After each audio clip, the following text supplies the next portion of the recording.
hari ini Bapak Ibu, kita merayakan hari yang bersejarah, amin. Bagi orang-orang percaya. Bapak Ibu, anak-anak Tuhan, orang-orang Kristen, orang percaya, ada 3 hari besar yang harus kita ingat Bapak Ibu. Apa? Halo? Kelahiran. Natal Bapak Ibu ya. Kalau Natal itu orang Kristen tidak pernah lupa. Natal ya. Yang kedua apa Bapak Ibu? Halo? Kematian. Dan hari Minggu nanti kebangkitan. Ini 3 hari besar yang kita harus selalu ingat Bapak Ibu. Ya, kalau saya ngobrol sama teman-teman kebanyakan ingatnya kelahiran. Ya, karena Natal itu memang pesta celebration yang luar biasa, sukacita ya. Bapak Ibu, tapi Jumat Agung Bapak Ibu. Ini hari yang menentukan kita diselamatkan atau tidak Bapak Ibu. Bapak Ibu, rela berkorban seperti Kristus. Bapak Ibu, judulnya bulan ini sebenarnya tema kita secara umum adalah practicing humility, belajar kerendahan hati. Dekat kerendahan hati itu butuh belajar Bapak Ibu. Ya. Amin. Amin. Rela berkorban seperti Kristus. Saya bacakan ayatnya, sebab juga Kristus telah mati sekali untuk segala dosa kita Bapak Ibu ya. Ia yang benar untuk orang-orang yang tidak benar, supaya membawa kita kepada Allah. Ia yang telah dibunuh dalam keadaannya sebagai manusia, tetapi ia telah dibangkitkan menurut roh. Bapak Ibu, Jumat Agung dirayakan di seluruh dunia Bapak Ibu. Orang memperingati ini hari yang bersejarah, hari besar, hari di mana Tuhan yang kita sembah, Yesus Kristus Tuhan kita, yang rela mengorbankan dirinya untuk kita Bapak Ibu. Bapak Ibu pernah merenungkan bagaimana pergumulan Tuhan yang dia tahu persis bahwa dia harus berkorban di atas kayu salib. Bapak Ibu, saya barusan tadi dikasih Ibu di belakang ini diingatkan ya. Bapak Ibu tahu berapa berat salib yang Tuhan pikul waktu itu? Ternyata sampai 50 kilo loh Bapak Ibu. Tuhan Yesus waktu lagi kondisi lagi sulit sekali, itu dia harus mengangkat salib, memikul salibnya itu kurang lebih 50 kilo. Kita lihat tadi di gambar Bapak Ibu, saya hampir nangis melihat tangan Tuhan dipaku. Bapak Ibu tahu berapa panjang pakunya Bapak Ibu? Diperkirakan hampir 30 cm. Ini sepanjang penggaris yang pendek 30 cm.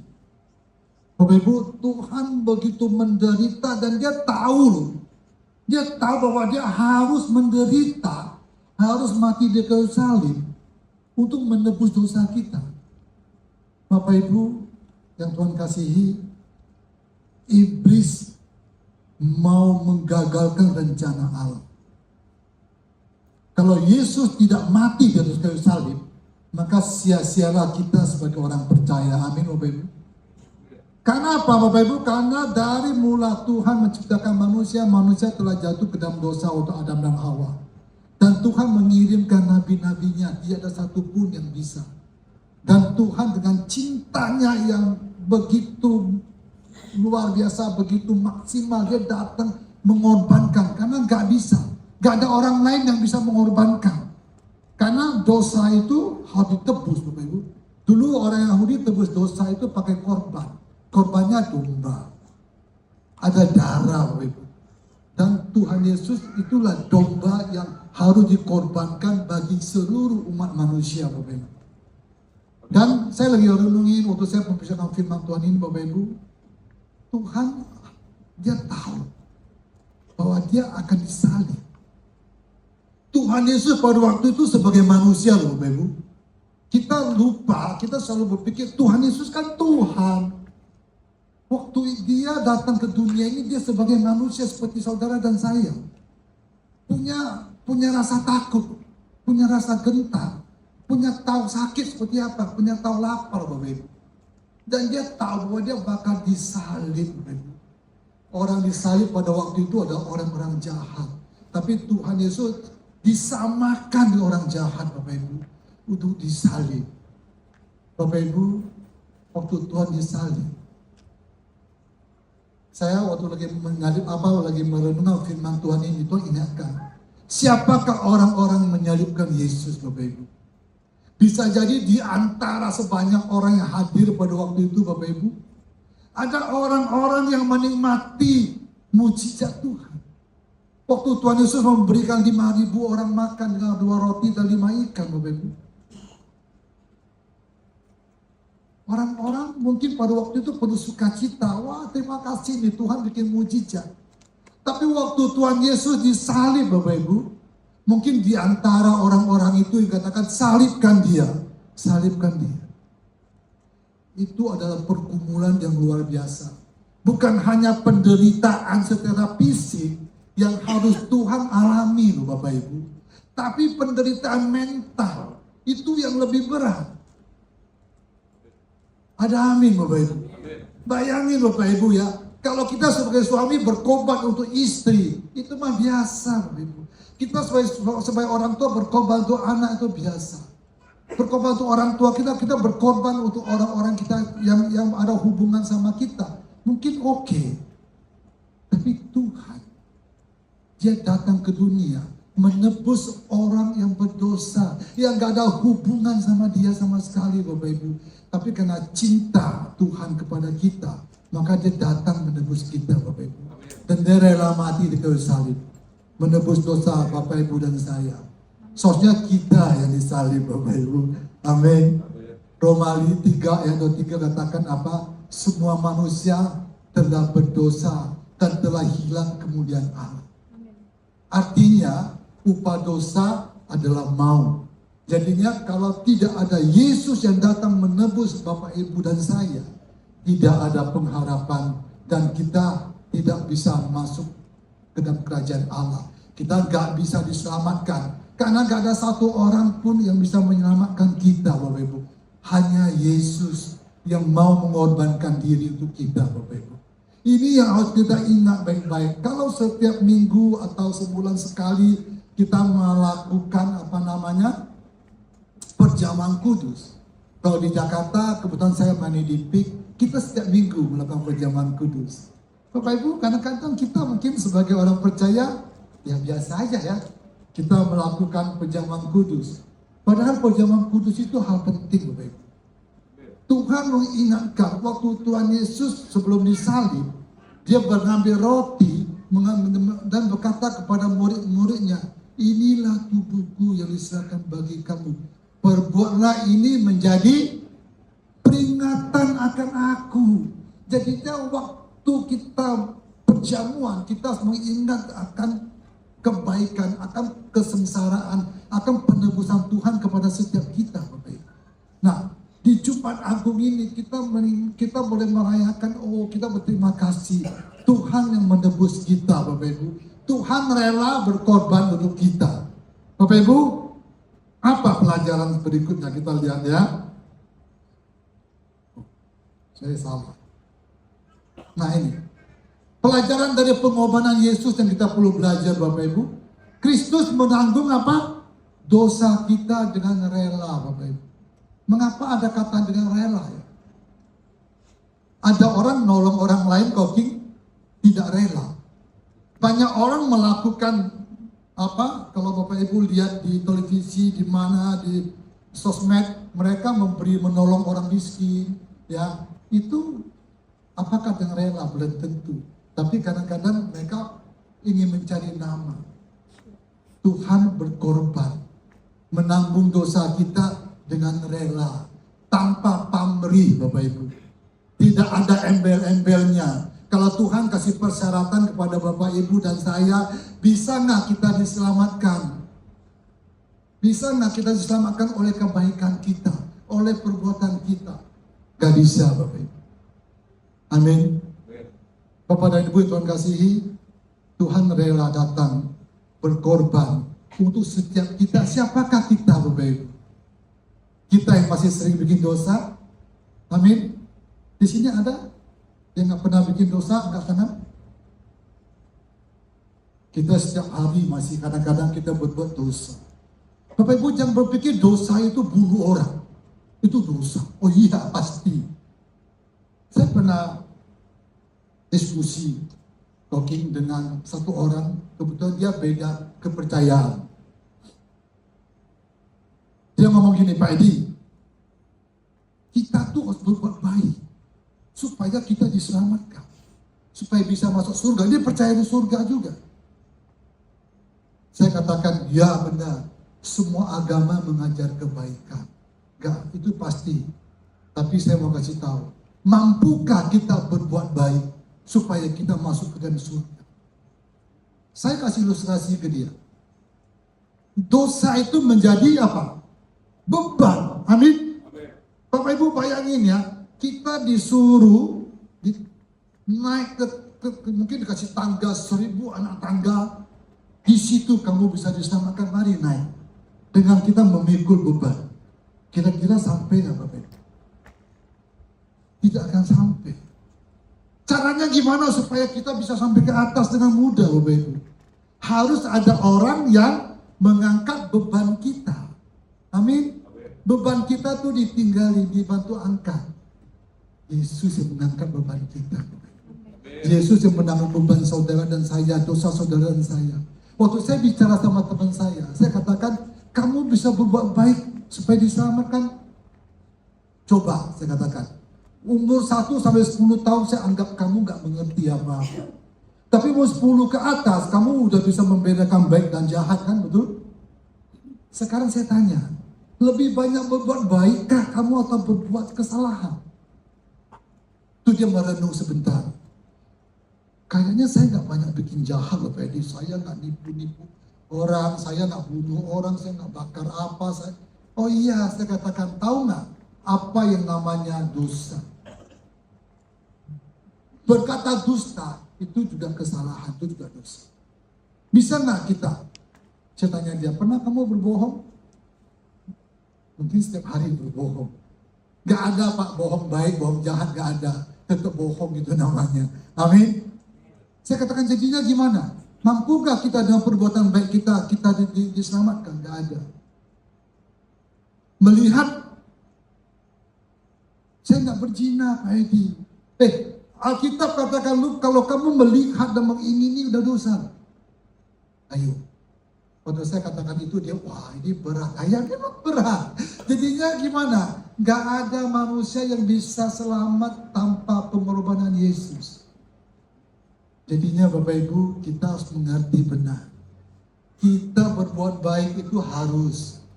Tapi bukan berbuat baik itu supaya kita diselamatkan, enggak. Hanya karena pengorbanan Yesus Bapak Ibu, amin. Nah kita belajar Bapak Ibu, kita hidup harus berguna, bermanfaat bagi orang lain. Karena Tuhan telah rela berkorban untuk kita. Jangan kita jadi orang egois Bapak Ibu.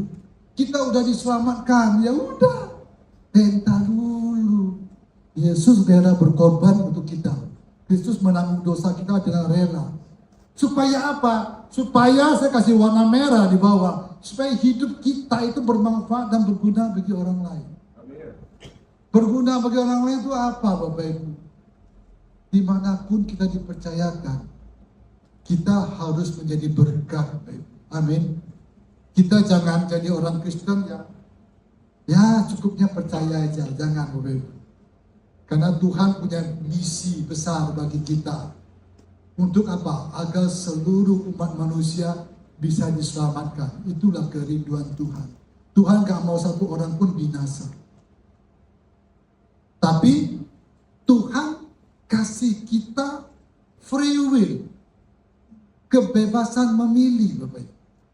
Yesus yang kita sembah itu nggak pernah Yesus yang memaksa kita. Ada di sini yang diselamatkan karena Tuhan memaksa? Ada. Amin. Nah Bapak Ibu ada satu gambar ya, saya lupa copy gambarnya tapi nggak apa-apa. Bapak Ibu pasti tahu ada satu lukisan di mana Yesus lagi mengetuk pintu. Sering lihat ya? Ada ya? Bapak Ibu pernah perhatikan nggak lukisan itu? Lukisan itu tidak ada gagang pintunya. Karena apa? Biasanya pintu pasti ada gagangnya. Karena Yesus gak mau buka pintu dari luar. Ada amin. Yesus mau kita yang buka pintu dari dalam. Kita yang membuka hati kita menerima Dia. Makanya Tuhan mau kita berguna, bermanfaat, menjadi saksi supaya lebih banyak orang buka hati percaya kepada Tuhan. Bapak Ibu, itu yang pertama, Bapak Ibu. Yang kedua, kita belajar Kristus datang untuk melayani, Bapak Ibu, bukan dilayani. Bapak Ibu, saya bacakan, karena anak manusia juga datang bukan untuk dilayani, melainkan untuk melayani dan memberikan nyawanya menjadi tebusan bagi banyak orang. Markus 10 ayat 45. Bapak Ibu, Kristus datang untuk melayani. Bapak Ibu lihat di gambar itu, Tuhan mencuci kaki dari murid-muridnya. Kaki orang sekarang koking bersih-bersih koking. Sepatunya juga bagus-bagus. Ya, jarang ketemu orang nyeker kan. Rata-rata pakai sandal atau pakai sepatu. Orang dulu belum tentu. Baunya itu mungkin nano-nano. Tapi Tuhan rela menyuci kaki. Itu bukan hanya simbolis loh Bapak Ibu. Tuhan mencuci kaki murid-muridnya. Apa pelajaran yang kita belajar hari ini Bapak Ibu? Bukan kita hanya wah Jumat Agung Tuhan berkorban untuk kita. Iya. Tapi Tuhan mengajar kita supaya kita itu belajar kerendahan hati, Bapak Ibu. Ada amin. Makanya humility itu, Bapak Ibu, menjadi satu di rock value. Ada amin. Siapa ingat value di rock apa?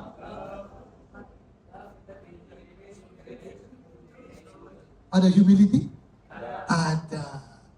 Jadi kalau kita tidak berendah hati, berani nggak kita disebut rock? Amin. Kalau kita katakan rock Cianjur, harus rendah hati. Amin. Rock dimanapun, karena itulah yang sudah ditetapkan oleh gembala kita. Dan humility itu perlu belajar loh Bapak Ibu. Amin.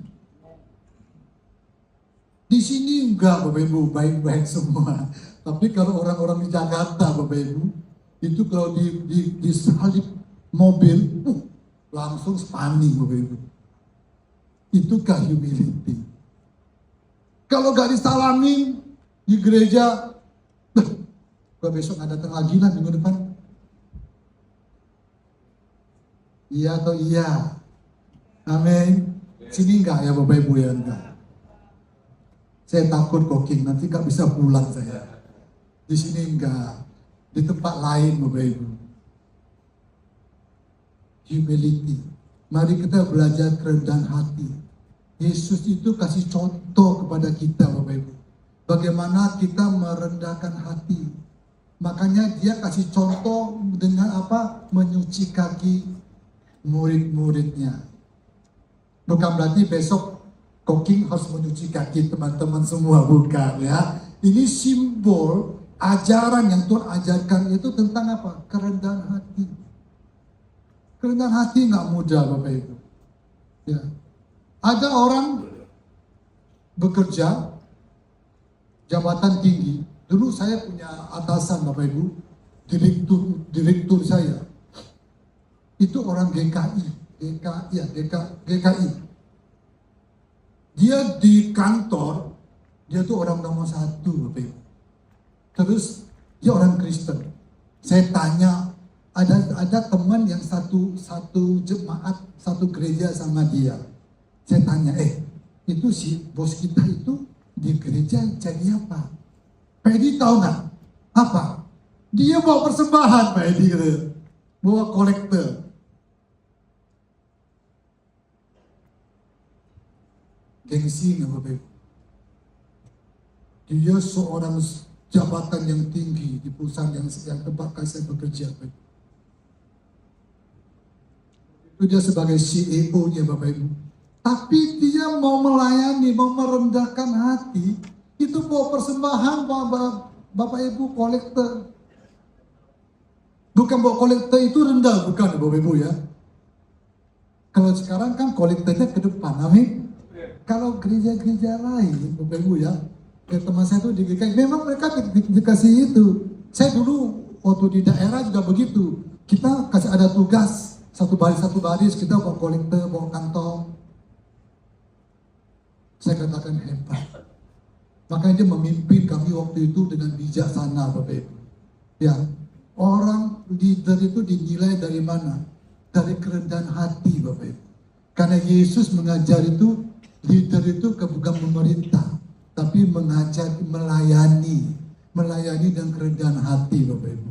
Ini poin kedua Bapak Ibu. Kristus datang bukan untuk dilayani, tapi melayani. Kasih tahu kanan kiri, mari kita melayani. Amin. Puji Tuhan. Baik Bapak Ibu, itu yang kedua. Yang ketiga Bapak Ibu. Apa Bapak Ibu? Kristus mengorbankan nyawa karena kasih-Nya. Kalau bukan karena kasih, Tuhan tidak mau berkorban untuk kita Bapak Ibu. Makanya Alkitab katakan langit dan bumi akan berlalu. Firman Allah tidak akan berlalu. Di akhir zaman ini Bapak Ibu, yang terutama yang hanya bertahan itu bukan bahasa roh dikatakan, tapi adalah kasih. Karena apa Bapak Ibu? Karena di akhir zaman ini kasih manusia semakin berkurang, hati semakin tawar, benar.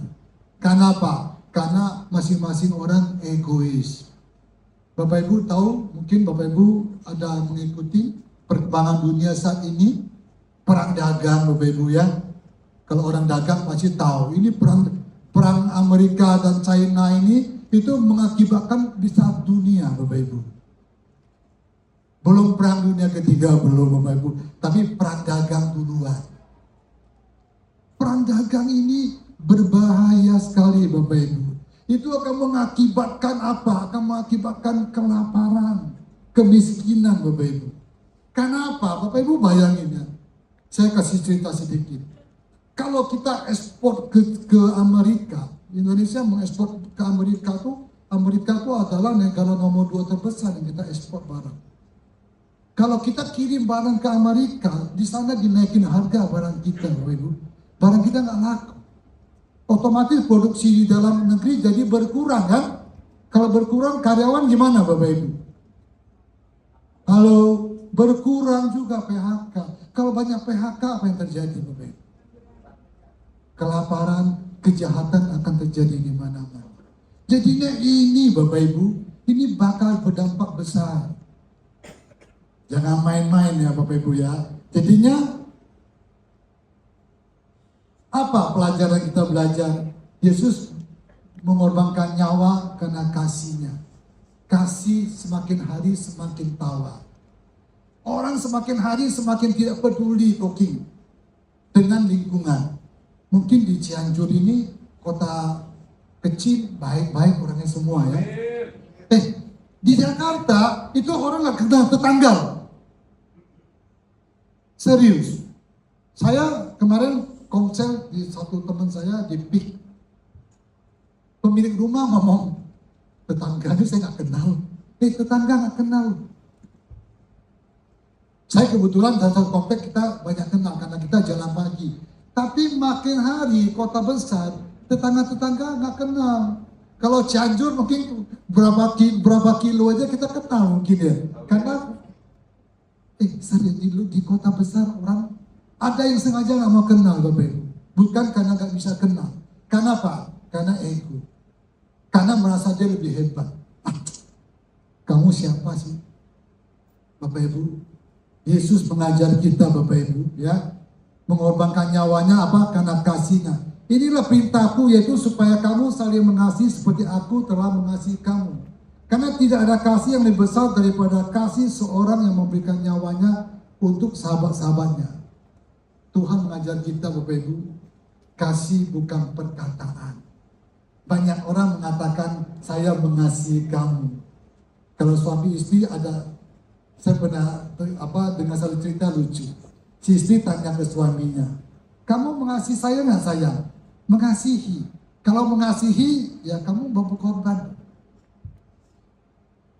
Halo, bapak-bapak mau berkorban untuk istri? Masa cooking sendiri? Halo, amin.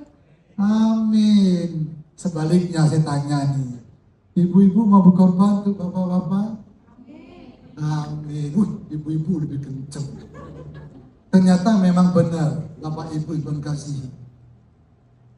Pengorbanan lebih banyak ibu-ibu dari bapak-bapak. Saya bukan bela ibu-ibu. Serius bapak ibu. Ibu-ibu lebih baik berkorban daripada suami. Yang kerja keras tuh ibu-ibu daripada bapak-bapak. Bapak-bapak boleh katakan, nih saya pernah baca satu artikel bapak ibu. Si suami ngomong sama istrinya, "Mak, kamu di rumah enak ya? Ini itu cuma ngurus anak masak. Tahu nggak papa di luar tuh kerja setengah mati, banting pulang dibanting, berkeringat-keringat, dimarah atasan, berat." Tuh istri ngomong gini deh, "Pak, kalau gitu kita tukeran sebulan mau nggak? Saya bekerja, papa jaga anak di rumah. Kita tukeran fungsi." Ayo, kata suaminya, boleh juga kan. Bapak ibu apa yang terjadi tahu? Seminggu udah nyerah. Tobat. Ngurus anak itu nggak mudah loh Bapak Ibu. Saya barusan punya cucu Bapak Ibu.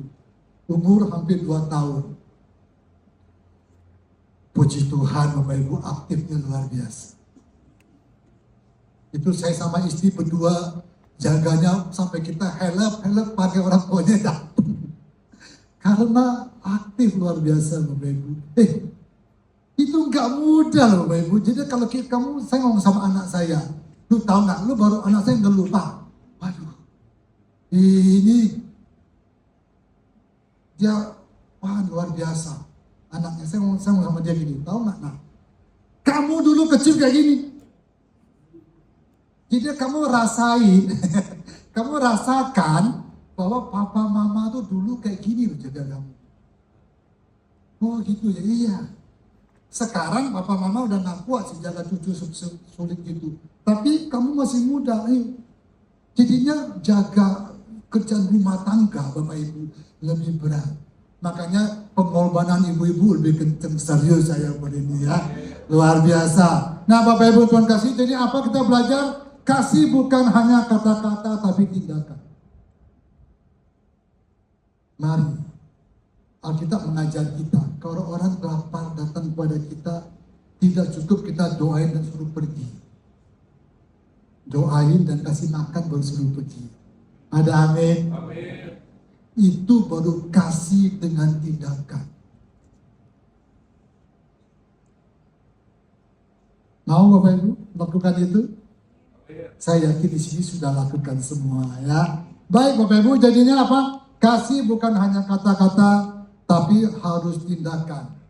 Karena sekarang ini Bapak Ibu, di luar sana, kasih itu berkurang. Kesempatan bagi Bapak Ibu dan saya melakukan,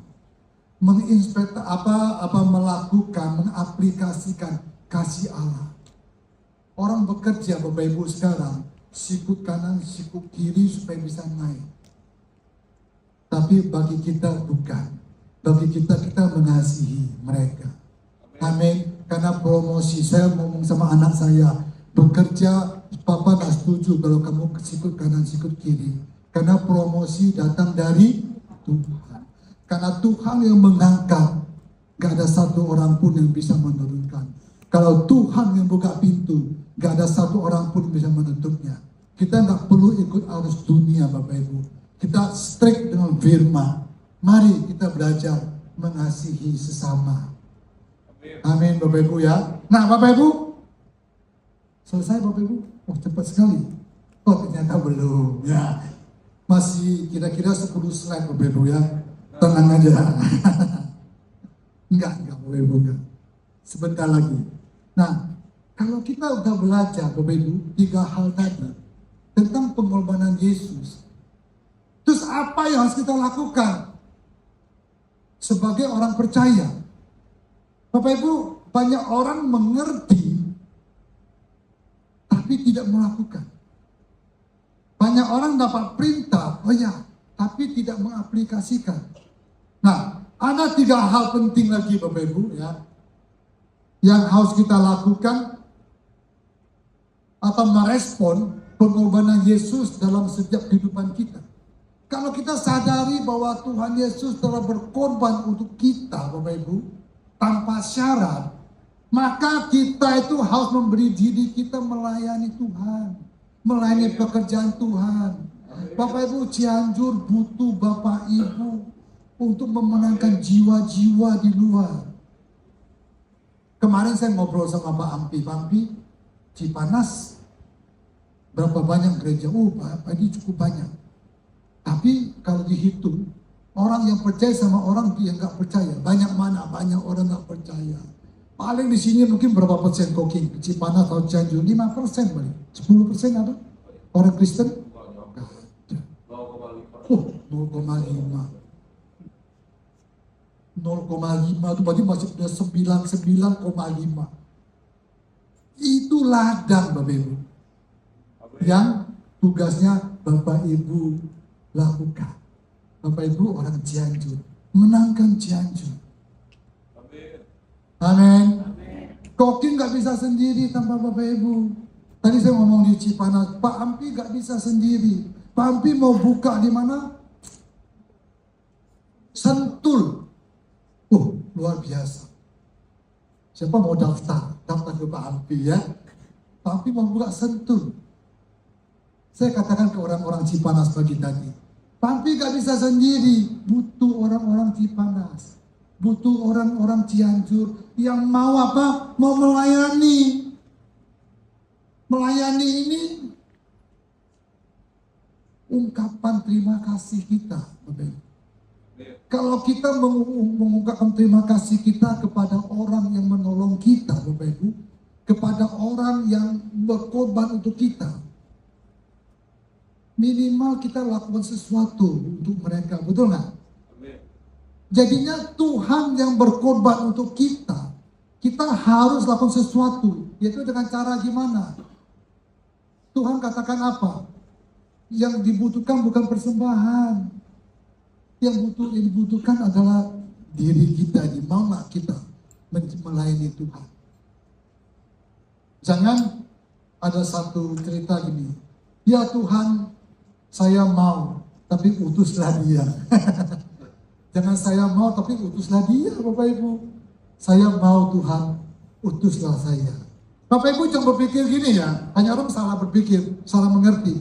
Kalau melayani Tuhan itu di mimbar. Bukan semata-mata di mimbar, Bapak Ibu. Boleh nggak di mimbar? Boleh. Kalau dapat tugas, lakukan yang terbaik bagi Tuhan. Tapi melayani Tuhan itu kata Pak Frankie, Senin sampai Sabtu lebih penting. Minggu itu celebration sebenarnya kita, Bapak Ibu, amin. Ya kalau hari Minggu ya. Nah, kita melayani itu Senin sampai Sabtu itu artinya apa? Artinya di setiap kehidupan kita, waktu kita lakukan pelayanan. Bapak Ibu dipercayakan apa? Bicara talenta Bapak Ibu, setiap orang Tuhan kasih talenta, amin. Ingat,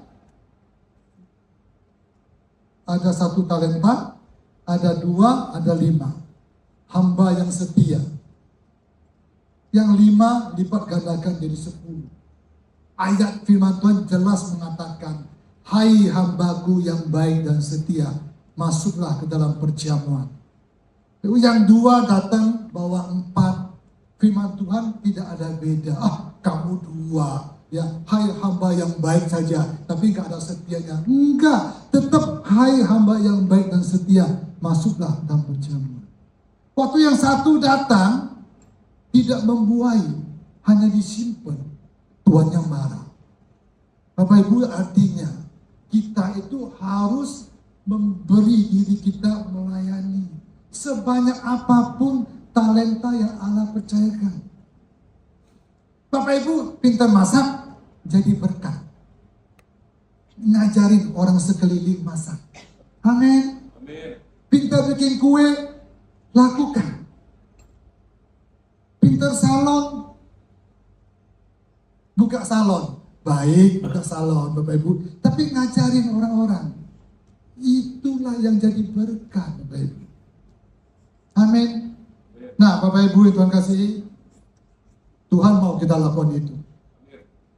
Yang berikutnya Bapak Ibu. Nah ini. Siap menjadi saksi. Kamu adalah terang dunia, kota yang terletak di atas gunung, tidak mungkin tersembunyi. Bapak Ibu, orang Kristen itu harus menonjol. Amin. Karena apa? Karena Tuhan janji kepada kita, kamu adalah kepala, bukan ekor. Artinya, Tuhan mau kita menonjol bukan untuk membanggakan diri loh Bapak Ibu.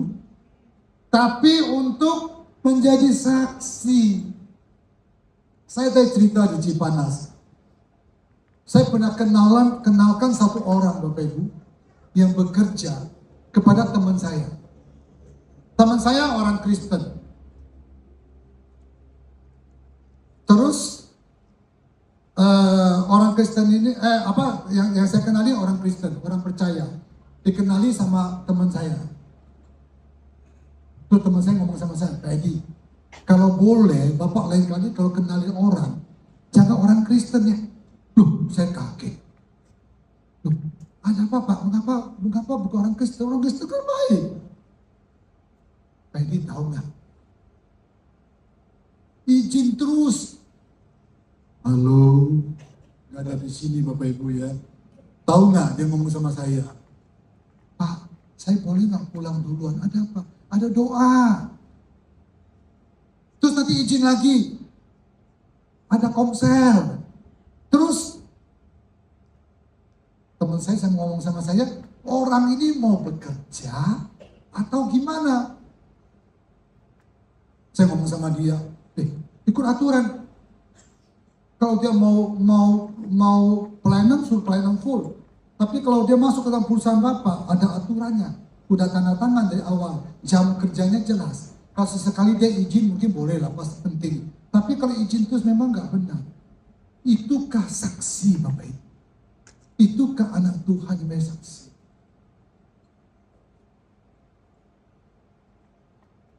Kita disuruh saksi Bapak Ibu.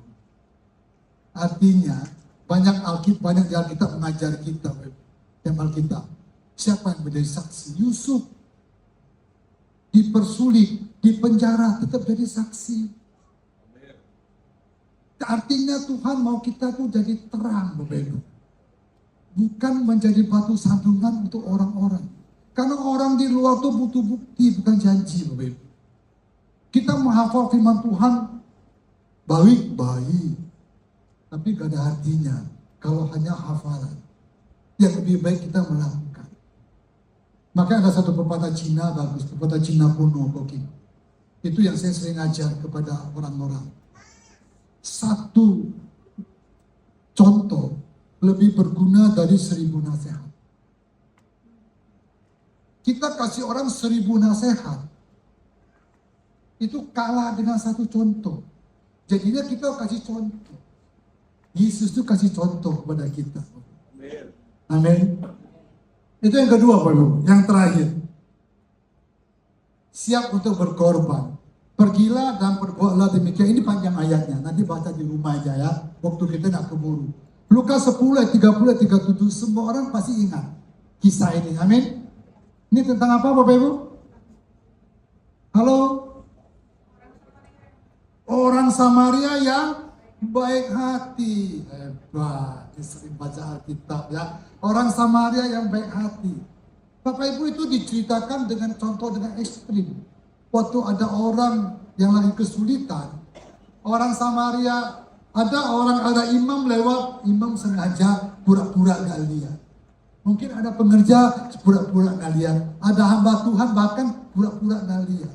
Tapi orang Samaria itu orang yang tidak percaya akan Tuhan. Dia datang, dia melihat orang kesulitan, dia mengobati, kasih uang supaya dibawa ke penginapan, supaya bisa disembuhkan.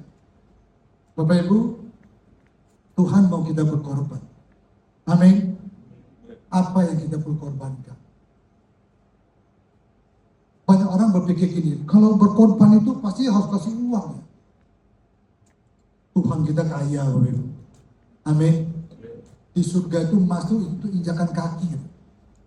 Jadi gak ada harganya. Sekarang emas lagi mahal, ya.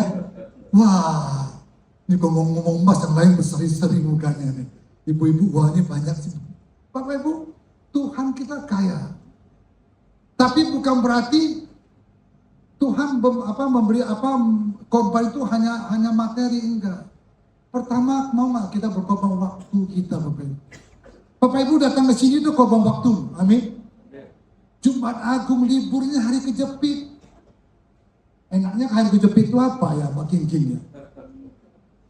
Ayo, enaknya jalan-jalan, ini ya. Wah, kalau bisa kemana gitu kan lumayan. Bapak Ibu datang ke sini itu karena apa? Karena mau berkorban. Amin. Waktu ini contoh pada waktu. Tuhan akan minta waktu kita. Minta. Kalau materi Bapak Ibu, Tuhan juga nggak lihat seberapa besar. Ibu yang memberi 1 peser, Tuhan katakan dia memberi yang lebih banyak. Karena dia memberi dengan hati, dengan sukarela. Jadi mari kita belajar berkorban. Mau berkorban untuk mana? Untuk Tuhan. Melalui mana Bapak Ibu? Melalui gereja Tuhan. Karena gereja ini wadah yang Tuhan sudah siapkan Bapak Ibu untuk kita menabur. Menabur apa? Menabur tenaga. Bapak Ibu kalau ada punya Tuhan kasih talent, lakukan di sini. Ketemu koking, saya jago musik, kasih koking. Koking masih banyak butuh orang.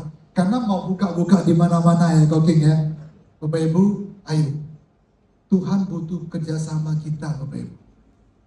Karena kalau kita melakukan itu, kita baru merespon yang benar akan pengorbanan Yesus. Kalau kita hanya pangku tangan di rumah santai Bapak Ibu, nanti waktu kita pulang Tuhan tanya apa yang sudah kamu lakukan. Jangan seperti hamba yang bawa 1 talenta. Tuhan katakan nyah. Tapi minimal kita datang Tuhan. Inilah yang Tuhan berikan sama saya. Saya lakukan yang terbaik. Saya lipat gandakan. Dan setiap kita pasti rindu. Tuhan katakan, hai hambaku yang baik dan setia. Masuklah dalam perjamuan. Amin.